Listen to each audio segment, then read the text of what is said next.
अल्हम्दुलिल्लाह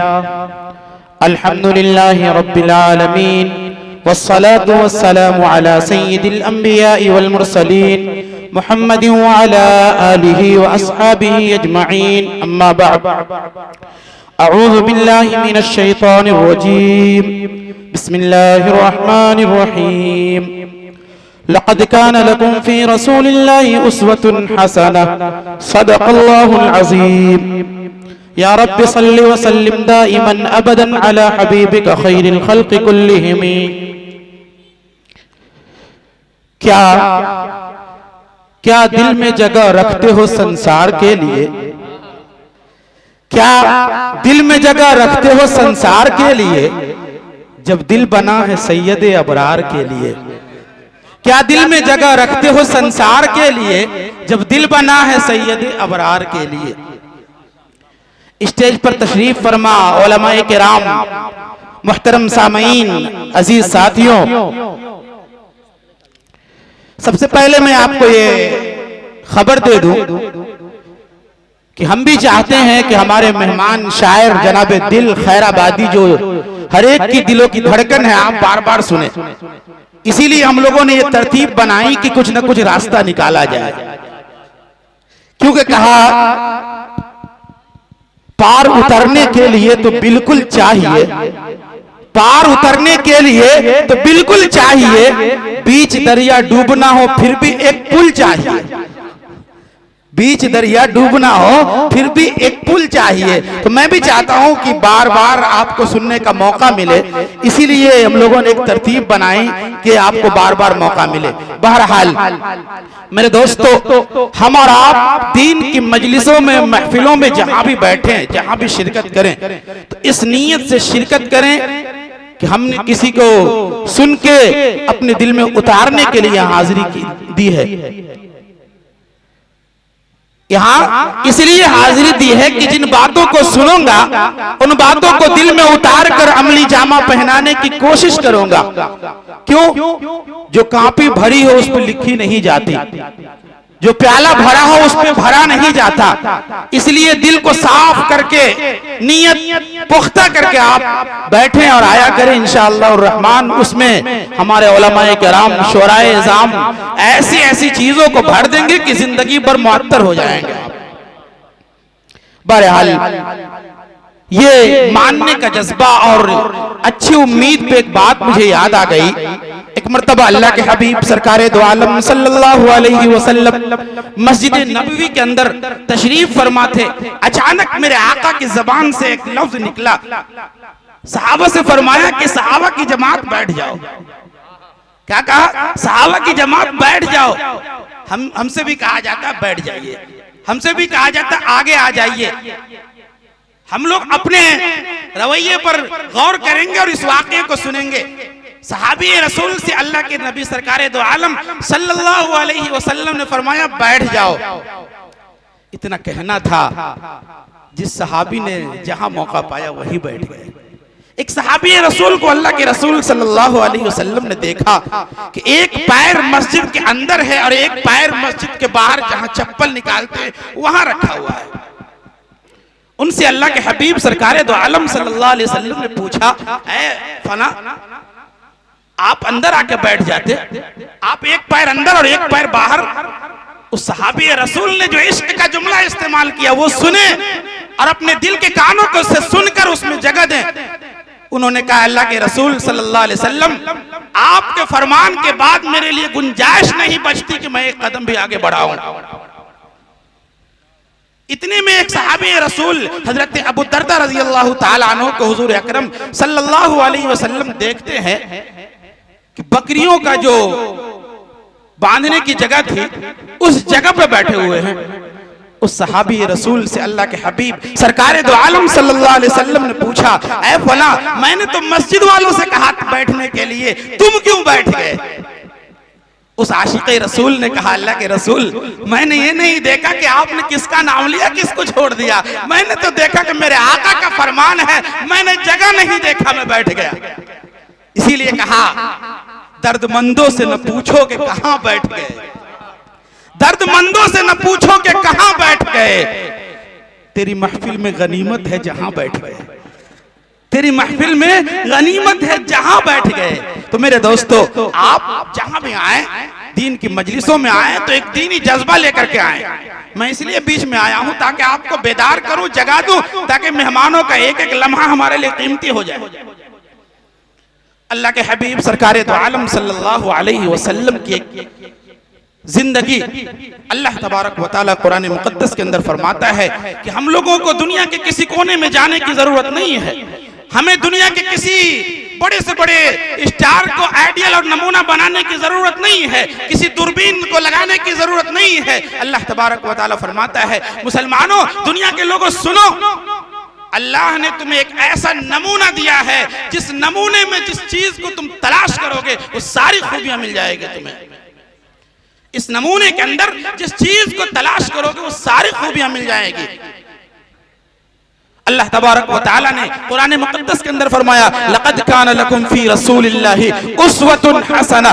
अल्लाह फरमाता है कि मैंने कुरान मुकद्दस के अंदर रसूल अकरम सल्लल्लाहु अलैहि वसल्लम की जिंदगी को जो है आपके लिए, हमारे लिए, इनके लिए, पूरी दुनिया के लिए अल्लाह तबारक व तआला ने नमूना बना दिया। नमूना, आप दुनिया के किसी भी शोबे में चले जाइए, अगर खाना हो हुजूर ने खाने का तरीका बताया, अगर पीना हो तो हुजूर ने पीने का तरीका बताया, अगर पानी हलक से नीचे उतर जाए तो कहा जिस रब ने पिलाया है उसका शुक्र अदा कर। कहा अल्लाह के हबीब सरकारे दो आलम सल्लल्लाहु अलैहि वसल्लम ने, अगर जिस रब ने पिलाया है उस रब का शुक्र अदा करना है तो कहो अल्हम्दुलिल्लाहिल्लज़ी सक़ाना अज़बन फुरातम बिरहमतिही वलम यजअलहु मिल्हन उजाजम बिजुनूबिना। ऐ रब्बे करीम, इस पानी को पीने की मेरी ताकत नहीं थी, हलक से उतारने की मेरी सकत नहीं थी। ऐ रब्बे करीम, तमाम तारीफ है तेरे लिए जिसने जो है इस पानी को मेरे लिए मीठा बना दिया, मेरे गुनाहों की वजह से इसको खारा नहीं बनाया तूने।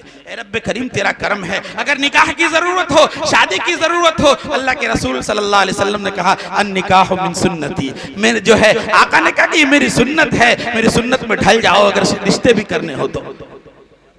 अगर आपको तिजारत करना हो, बिजनेस करना हो तो हुजूर ने एक फार्मूला दे दिया। अल्लाह के हबीब सरकारे दो आलम सल्लल्लाहु अलैहि वसल्लम फरमाते हैं, क़ाल रसूलुल्लाह सल्लल्लाहु अलैहि वसल्लम अत्ताजिरुल अमीन मअन नबिय्यीन वस्सिद्दीकीन वश्शुहदा। अगर तुझे बिजनेस करनी है, तिजारत करनी है, क्योंकि लोग तरक्की चाहते हैं, जो है दुनिया में नाम चाहते हैं, हुजूर ने फरमाया कि अगर तुझे बिजनेस करनी है तो हुजूर की जिंदगी को पढ़ो और तरक्की करते चले जाओ। हुजूर ने फरमाया अत्ताजिरुस सदूकुल अमीन, सच्चा और ईमानदार ताजिर कयामत की घड़ी जब आएगी तो नबियों की फहरिस्त में होगा, सहाबा के फहरिस्त में होगा, सिद्दीकीन के फहरिस्त में होगा। फहरिस्त का मतलब ये आप उनके पीछे पीछे होंगे। तो हुजूर ने बिजनेस का भी तरीका बताया, बिजनेस में करना क्या है इस चीज को भी बताया। अगर मुआमलात करना हो तो हुजूर अकरम सल्लल्लाहु अलैहि वसल्लम ने फरमाया कि अगर किसी से मुआमलात करना हो तो एक बात याद रखना कि धोखे की नीयत बिल्कुल दिल से निकाल देना। फरमाया मन गश्श फलैसा मिन्ना, जो आदमी धोखा दे दे वो मुसलमान नहीं होता। तो इसलिए मेरे दोस्तों, आका अलैहि सलातु वस्सलाम की जिंदगी हमारे लिए नमूना है। पुरानी जरूर है लेकिन खुशबू जरूर बाकी है उसके अंदर। लोग कहते हैं अरे वो बातें पुरानी हो गई, वो हदीसें पुरानी हो गई, वो तरीका पुराना हो गया। एक बात मैं आपको बताता चलूं, कि अल्लाह के हबीब सरकारे दो आलम सल्लल्लाहु अलैहि वसल्लम का जो तरीका है कितना पुराना है। अगर आप उस सांचे में अपने आप को ढालिए तो हकीकतन पता चलेगा कि यकीनन पूरी दुनिया की खुशगवारियां इसी के अंदर है। आप दीन में किसी चीज को जोड़ नहीं सकते, दीन में किसी चीज को घटा नहीं सकते। मिसाल यूं समझिए कि एक बेहतरीन कपड़ा आप खरीदिए, किसी दर्जी के पास दीजिए और उस कपड़े को सिलने के लिए एक नमूना भी दे दीजिए नाप के तौर पर।